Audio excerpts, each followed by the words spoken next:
लगता है ये जानबूझ के ये जो फाइनेंशियल क्रंच जो एमसी पर लाया जा रहा है, जानबूझ के लाया जा रहा है, काम नहीं करने दिया जा रहा? बिल्कुल जानबूझ के ही कह जाऊँगा मैं तो। पिछले करीबन आप लगा लीजिए जनवरी से लेके और आज जुलाई, कोई भी टेंडर नहीं लग पा रहा है, तो जानबूझ के रोका जा रहा है हमें काम करने से। तो मैं तो कहूँगा कि ऐसा नहीं होना चाहिए। पद पे कोई भी आए, लेकिन चंडीगढ़ का काम नहीं रुकना चाहिए। आज मैं हूँ, कल कोई और भी होगा। शायद पहले जो बीजेपी के थे वो भी तो काम कर ही रहे थे, हम भी चंडीगढ़ के हित में काम कर रहे हैं। जनवरी से लेके अब तक जुलाई तक फाइनेंशियल क्रंच ये चल रहा है, अभी तक कोई पिछले तो 3 महीने कोड ऑफ कंडक्ट में निकल गए हैं और अब तो आपका कार्यकाल भी समाप्त हो जाएगा धीरे धीरे, तो ऐसे तो कोई काम ही नहीं होगा फिर। बिल्कुल, इन्होंने सोचा तो यही होगा कि शायद बीजेपी वालों की प्लानिंग यही है कि जो ये मेयर बने हैं इंडिया गठबंधन के, इन्हें फेल किया जाए, चंडीगढ़ की जनता को इनके खिलाफ भड़काया जाए। देखिए जी, कुछ काम नहीं करा पा रहे हैं, तो समथिंग जो मैं आपको इनकी जो मंशा है वो बताना चाह रहा हूँ कि ये लोग नहीं चाहते कि हम अच्छे से काम कर सकें। लेकिन मैं आपको स्पष्ट करता हूँ कि इंडिया गठबंधन जो है बहुत अच्छे तरीके से काम करेगा। हमारे पास समय जरूर कम है, लेकिन इरादे बहुत मजबूत हैं और हम इनसे अच्छा काम करके जाएंगे। नमस्कार, आप देख रहे हैं पंजाब केसरी टीवी और आज हमारे साथ खास बातचीत के लिए मेयर कुलदीप कुमार हैं। उनसे बातचीत करते हैं। एमसी की फाइनेंशियल जो कंडीशन है उसको कहा जा रहा है कि आजकल सही नहीं चल रही है, फाइनेंशियल कंडीशन बहुत ख़राब होती जा रही है और ये कब सुधरेगी, कब नए जो टेंडर हैं अलॉट होंगे, क्योंकि एमसी में कई ऐसे विकास के प्रोजेक्ट हैं जो पास हो चुके हैं लेकिन अलॉट नहीं हुए हैं। मेयर कुलदीप कुमार जी, पंजाब केसरी टीवी में आपका स्वागत है। बहुत बहुत धन्यवाद सर, आपका भी स्वागत है। ये जो फाइनेंशियल क्रंच है ये कब सुधरेगा एमसी का? कभी नगर निगम के कर्मचारियों की सैलरी देने के लिए पैसा नहीं है और जो एमसी में जो प्रोजेक्ट पास होते हैं उनके टेंडर कब लगेंगे? पिछले 3 महीने से तो कोई टेंडर ही नहीं लगा। बिल्कुल, आपने सही कहा। आप देखिए ना, हमने स्टार्टिंग में जब से मुझे एज सुप्रीम कोर्ट की गाइडलाइंस के अनुसार मुझे यहाँ पर मेयर पद के लिए नियुक्त किया गया, तो मेरा पहला कर्तव्य ये था कि मैं शहर के कोई भी विकास कार्य ना रुकने दूँ, और उसके लिए हमने मार्च के अंदर ही अपना बजट जो था पास कर दिया। परंतु पता नहीं किन कारणोंवश हमारे उसके बाद कोड ऑफ कंडक्ट लग गया, लेकिन पता नहीं किन कारणोंवश हमारा जो बजट पास हुआ था वो रोक दिया गया।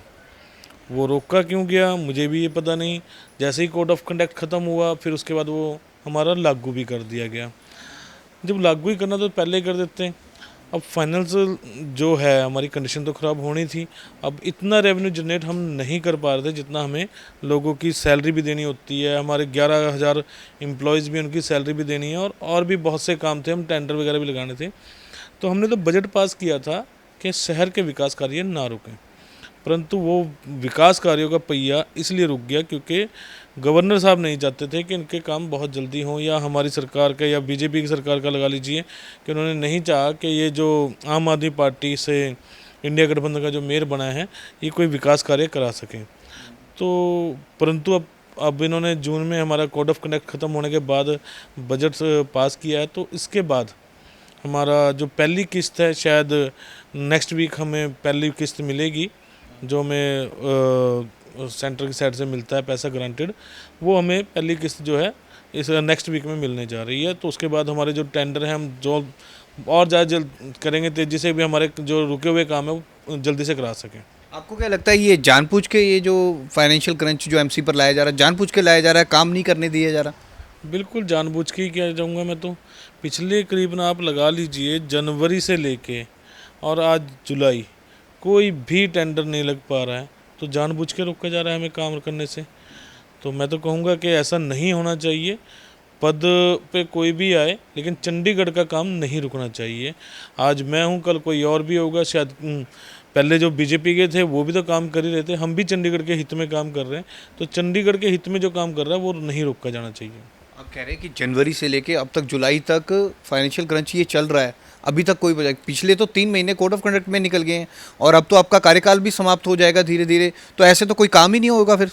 बिल्कुल, इन्होंने सोचा तो यही होगा कि शायद बीजेपी वालों की प्लानिंग यही है कि जो ये मेयर बने हैं इंडिया गठबंधन के, इन्हें फेल किया जाए, चंडीगढ़ की जनता को इनके खिलाफ भड़काया जाए। देखिए जी, कुछ काम नहीं करा पा रहे हैं, तो समथिंग जो मैं आपको इनकी जो मंशा है वो बताना चाह रहा हूँ कि ये लोग नहीं चाहते कि हम अच्छे से काम कर सकें, लेकिन मैं आपको स्पष्ट करता हूँ कि इंडिया गठबंधन जो है बहुत अच्छे तरीके से काम करेगा। हमारे पास समय ज़रूर कम है, लेकिन इरादे बहुत मजबूत हैं और हम इनसे अच्छा काम करके जाएंगे।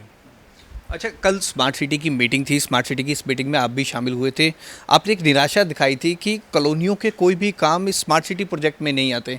क्या कॉलोनियों का कोई काम नहीं आता इस प्रोजेक्ट में? जो स्मार्ट सिटी की एक मीटिंग होती है, सभी उसमें बैठते हैं, डिस्कस करते हैं। बिल्कुल, वहाँ पर हमारे नवनिर्वाचित सांसद जी ने वो उनकी चेयरमैनशिप की थी, तो मैंने वहाँ पर भी जाहिर किया कि हमारे जो विलेज, जो हमारे गांव हैं और कॉलोनियाँ हैं, हमारा शहर तो बेसिकली अंदर से वैसे ही सारा साफ़ सुथरा ही है। हमें जो दिखते हैं, जो परेशानी जो आज मैं मेयर बन के देख रहा हूँ कि हमारी कॉलोनियाँ और गांव में ज़्यादा आती है, पैराफ्री एरिया में, तो उनकी तरफ बिल्कुल भी स्मार्ट सिटी का ध्यान नहीं था। तो उस पर एक क्वेश्चन और भी हुआ हमारा कि जिस तरह से हमारा एडमिन बिजली वहाँ मुहैया करा रहा है, तो हमें उस तरफ पे ही हमें भी पानी मुहैया कराना चाहिए। परंतु वहाँ पर बताया गया जी वाटर बायलॉज के करके हम वहाँ पर पानी नहीं दे पाते। तो हमने कहा भी ये लाल डोरा बढ़ाया जाए और इसमें जो हमारे जो पिंड आते हैं, या हमारे कॉलोनी में तो वैसे नियमित है ही है, लेकिन पिंड का जो लाल डोरा है वो बढ़ाया जाए और उनमें भी जो वहाँ लोग रह रहे हैं उन्हें नियमित पानी दिया जाए, क्योंकि वो लोग भी चंडीगढ़ के वासी हैं और नेचुरल बात है कि पानी बेसिक नीड है।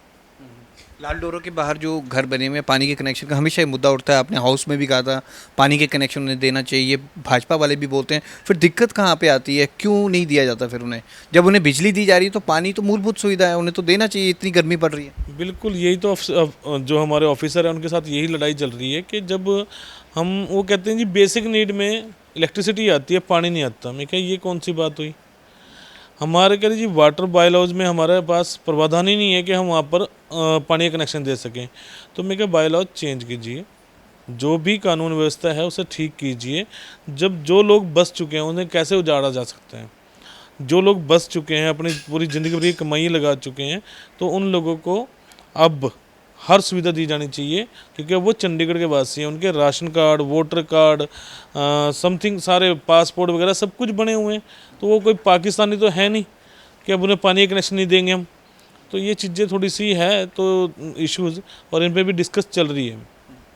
अच्छा मेरे साहब, सफाई व्यवस्था को लेकर लगातार सवाल उठ रहे हैं। अगले महीने स्वच्छता सर्वेक्षण की टीम आनी है, हमारा रैंक और सुधरे इसको लेकर तो काम होता है, लेकिन सफाई व्यवस्था बिल्कुल चरमराई हुई है। गाँव में भी आपने सफाई के टेंडर किए हुए हैं, करोड़ों के ये टेंडर हैं, लेकिन सफाई व्यवस्था उस हिसाब से नहीं। क्या आप संतुष्ट हैं सफाई व्यवस्था से? नहीं, बिल्कुल। मैं ये कहूँगा कि कुछ एरिया जो हमारे हैं सेक्टर में, उनमें मैं संतुष्ट हूँ, लेकिन हमारे पैरापेरी एरिया में सही तरीके से सफाई नहीं हो रही है। और दूसरा, आप देखेंगे कि जो नॉर्दर्न एरिया हमने जो लॉयन कंपनी को दिया हुआ है, उसमें तो बुरा ही हाल है, और इतना बुरा हाल है कि आज अमर उजाला में उसकी खबर भी लगी है। तो मैं जल्दी विजिट करके, और जो ये ऐसे कॉन्ट्रैक्टर हैं जो अपने काम को संजीदा से नहीं कर रहे हैं, इन्हें मैं गुजारिश करूंगा मैडम अंदिता मित्रा जी से, हमारे कमिश्नर जी से, कि ऐसे कॉन्ट्रैक्टर को ब्लैकलिस्ट किया जाना चाहिए जो हमसे पैसा भी ले रहे हैं और उसके बाद काम भी सही ढंग से नहीं कर रहे हैं। और जो गाँव में टेंडर किया था वो सफाई व्यवस्था भी नहीं हो रही। गाँव के लोग भी बहुत असंतुष्ट हैं।